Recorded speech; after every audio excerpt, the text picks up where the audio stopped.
I don't know if you can see my candle burning. It's called Aslan's Roar. And I feel like that's what we want to have happen now, isn't it? I want him to show up and help fix whatever's going on. So we found out that the castle, Cair Paravel, has been taken. Runewit, the centaur, has been killed. Everything that the king and the children and Pagan and Jewel and Puzzle were hoping for is not happening.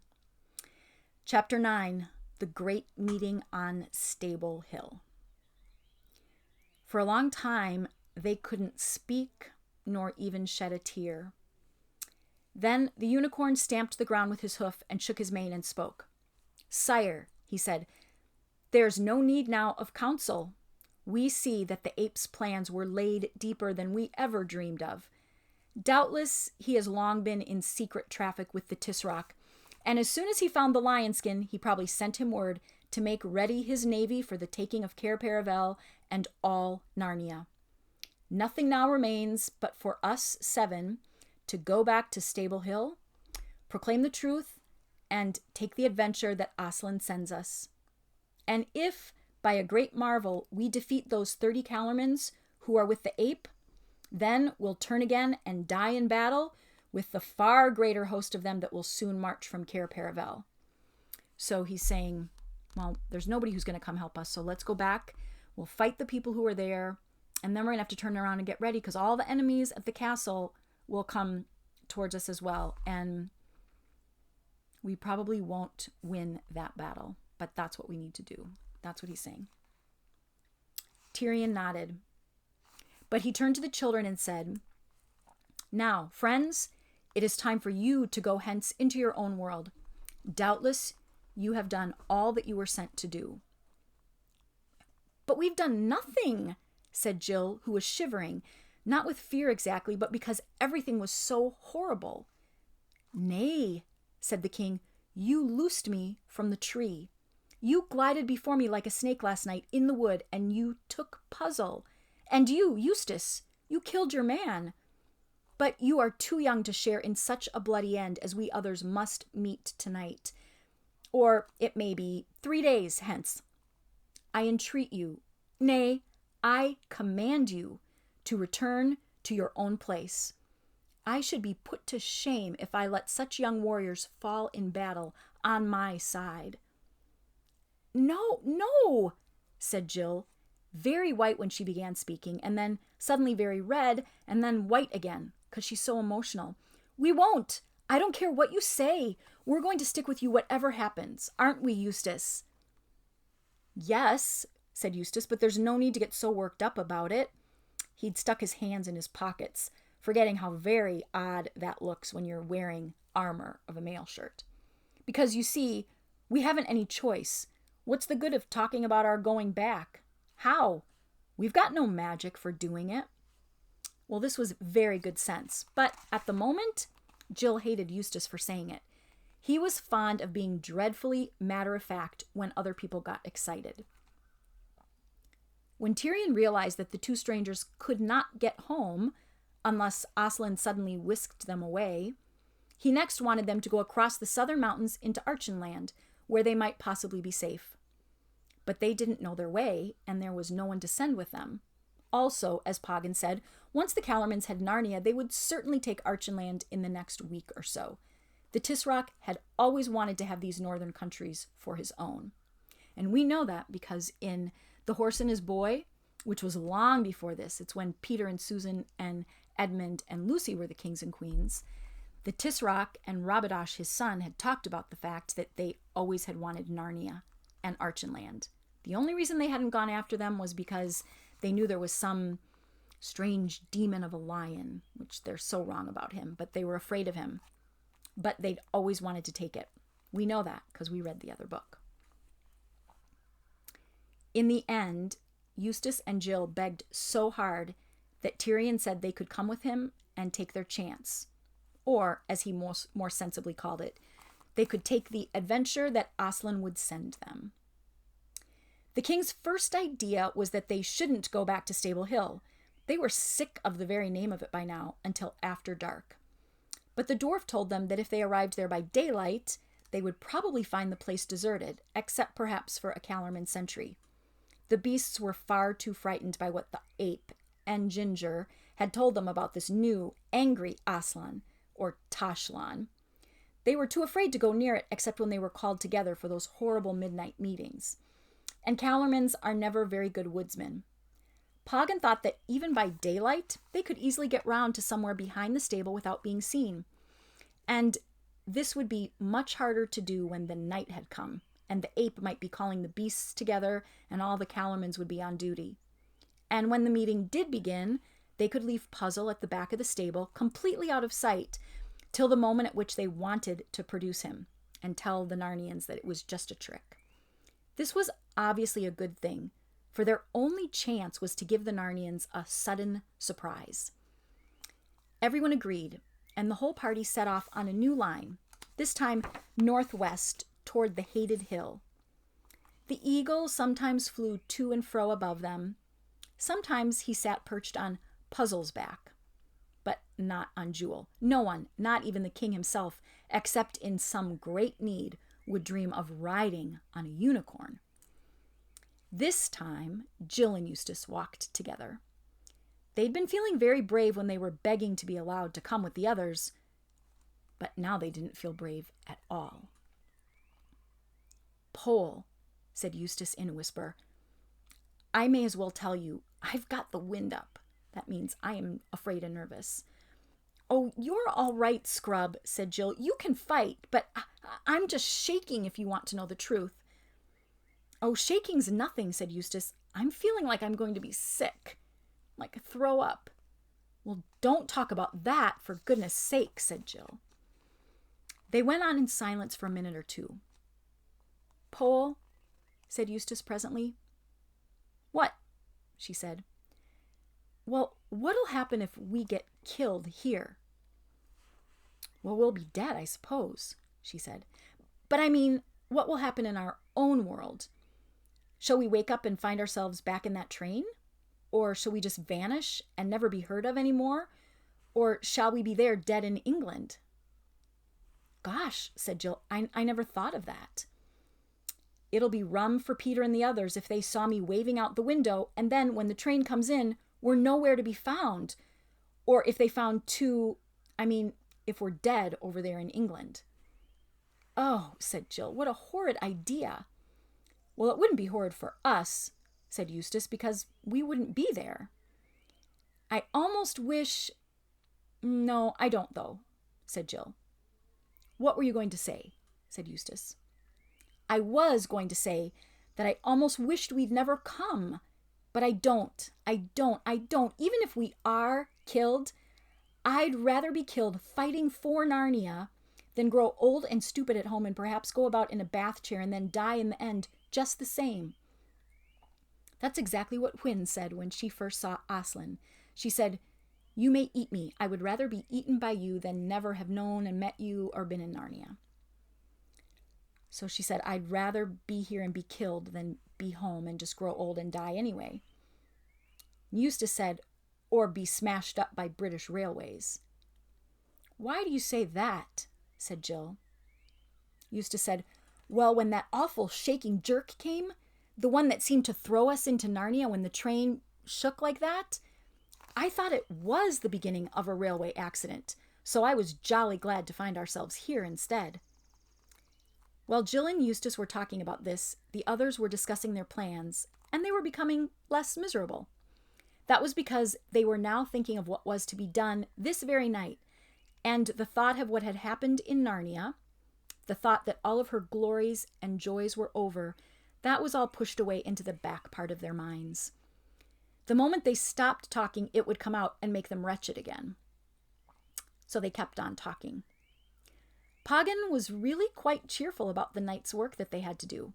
He was sure that the boar and the bear and probably all the dogs would come over to their side at once. And he couldn't believe that all of the other dwarfs would stick to Griffle. Griffle was that crabby dwarf. The night they met them where he said, "The dwarfs are for the dwarfs. We don't want anything to do with Narnia or Aslan anymore." And fighting by firelight and in and out among the trees would be an advantage to the weaker side, which is the Narnians. And then if they could win tonight, need they really throw their lives away by meeting the main Calorman army a few days later? Why not hide out in the woods, or even up in the western waste beyond the great waterfall, and live like outlaws? And they might gradually get stronger and stronger. For talking beasts and Archenlanders would be joining them every day, and at last they'd come out of hiding and sweep the Calormans, who would have gotten careless by then, out of the country, and Narnia would be revived. After all, something very like that had happened in the time of King Miraz. Remember in Prince Caspian, when Narnia had been taken over by another country, and all the talking animals and dwarfs and fauns were living in hiding, and then they came out and they defeated the enemy. Why not again? And Tyrion heard all this and he thought, but what about Tosh? Because in King Miraz's time, there hadn't been Tosh. That wasn't part of the tale. And he felt in his bones that none of it, the good, was going to happen. But he didn't say so. When they got nearer to Stable Hill, of course, everyone became quiet. And then the real woodwork began. From the moment at which they first saw the hill to the moment at which they all arrived at the backside of the stable, it took them over 2 hours. It's the sort of thing you can't describe properly unless you wrote pages and pages about it. But the journey from each bit of cover to the next was a separate adventure, and there were very long waits in between and several false alarms. If you're a good scout or a good guide, you'll already know what it must have been like. There they are. They can see the stable. They're all hiding behind a tree, and they have to make their way to the back of the stable without being seen. That's going to be a challenge. By about sunset, they were all safe in a clump of holly trees about 15 yards behind the stable. They all munched on some biscuit and they lay down. Then came the worst part, the waiting. Luckily for the children, they slept for a couple of hours. But of course, they woke up when the night grew cold, and what was worse, they woke up very thirsty and with no chance of getting a drink. Puzzle just stood, shivering a little bit with nervousness, and he said nothing. But Tyrion, with his head against Jewel's flank, slept as soundly as if he were in his royal bed at Cair Paravel, until the sound of a gong beating awoke him, and he sat up and saw that there was firelight on the far side of the stable, and knew that the hour had come. "Kiss me, Jewel," he said, "for certainly this is our last night on earth. And if ever I offended against you in any matter, great or small, forgive me now." "Dear king," said the unicorn, "I could almost wish that you had offended me, so that I might forgive it. Farewell. We have known great joys together. If Aslan gave me my choice, I would choose no other life than the life I have had, and no other death than the one we go to." Then they woke up Farsight, who was asleep with his head under his wing. It made him look as if he had no head at all. And they crept forward to the stable. They left Puzzle, but not without a kind word, for no one was angry with him now. They left him just behind the stable, telling him not to move until someone came to fetch him, and they took up their position at one end of the stable. The bonfire hadn't been lit for long, and it was just beginning to blaze up. It was only a few feet away from them, and the great crowd of Narnian creatures were on the other side of it, so that Tyrion couldn't see them at first very well, but of course he saw dozens of eyes shining with the reflection of the fire, maybe like you've seen a rabbit's or a cat's eyes in the headlights of a car. And just as Tyrion took his place, the gong stopped beating, and from somewhere on his left, 3 figures appeared. One was Rishta Tarkan, the Calorman captain. The second was the ape. He was holding onto the Tarkan's hand with one paw, and he kept whimpering and muttering, "Not so fast, don't go so fast, I'm not at all well. Oh, my poor head, these midnight meetings are getting too much for me. Apes aren't meant to be up at night. It's not as if I was a rat or a bat. Oh, my poor head." And on the other side of the ape, walking very soft and stately, with his tail straight up in the air, came Ginger the cat. Okay, so this is what's going on. There's the stable. Puzzle is hiding behind it and waiting. The children and Caspian are on the side, getting ready to decide when they're going to bring Puzzle out and show them. There's the Calorman sentry, there's the ape, there's Ginger the cat, and back there are all the Narnians waiting to see what's going to happen. Because each night, usually they brought out the fake Aslan. But the night before, he'd been gone. I wonder what they're going to do tonight. The Calorman sentry and the ape and the cat were heading for the bonfire, and they were so close to Tyrion that they would have seen him at once if they'd looked in the right direction. Fortunately, they didn't. But Tyrion heard Rishta say to Ginger in a low voice, "Can you hear that bird? He's sitting right outside my window."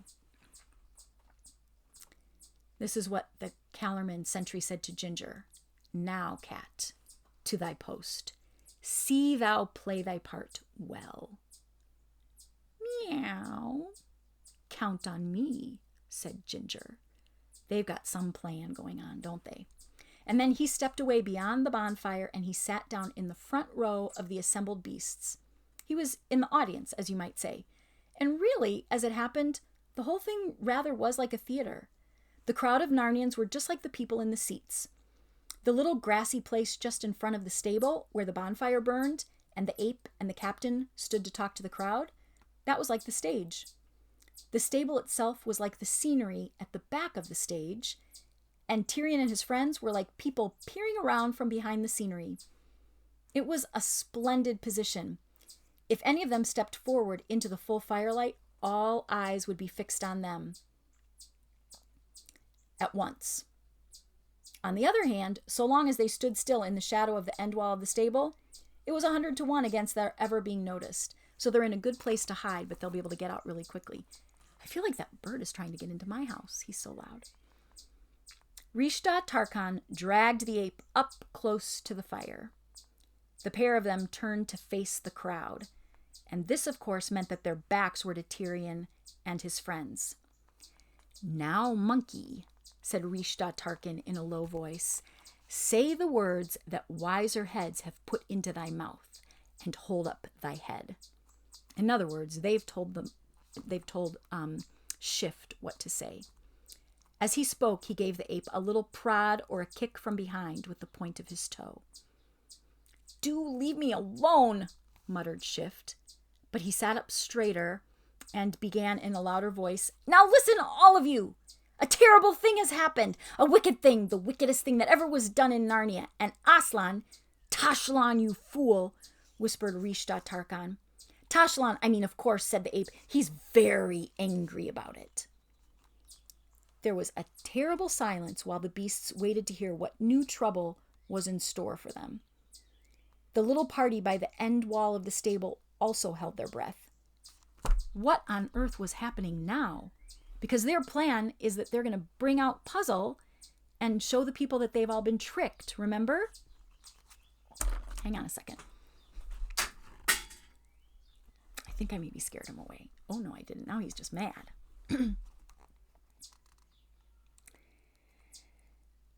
Okay. So the people, Tyrion and the children, are wondering what's going to happen now. "Yes," said the ape. "At this very moment, when the terrible one himself is among us, there in the stable, just behind me, one wicked beast has chosen to do what you'd think no one would dare to do, even if he were 1,000 miles away. It has dressed itself up in a lion skin, and it's wandering about in these very woods, pretending to be Aslan." Jill wondered for a moment if the ape had gone mad. Was he going to tell the whole truth and give himself away? A roar of horror and rage went up from the beasts. "Ooh!" came the growls. "Who is he? Where is he? Just let me get my teeth into him." "It was seen last night," screamed the ape, "but it got away. It's a donkey, a common, miserable ass. If any of you see that ass..." "Ooh!" growled the beast. We will, meaning we will kill him. He'd better keep out of our way." Jill looked at the king. His mouth was open and his face was full of horror. Their whole plan isn't going to work now. And then she understood the devilish cunning of the enemy's plan. By mixing a little truth with it, they had made their lie far stronger. What was the good now of telling the beasts that a donkey had been dressed up as a lion to deceive them? The ape would only say, "That's just what I've said."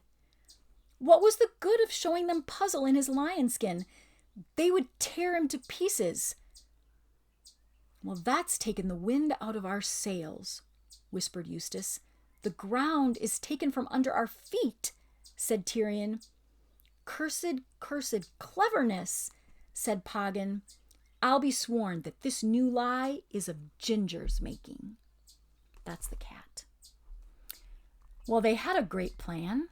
It would have worked wonderfully, but now the enemy took their plan and kind of twisted it, and it would... Oh.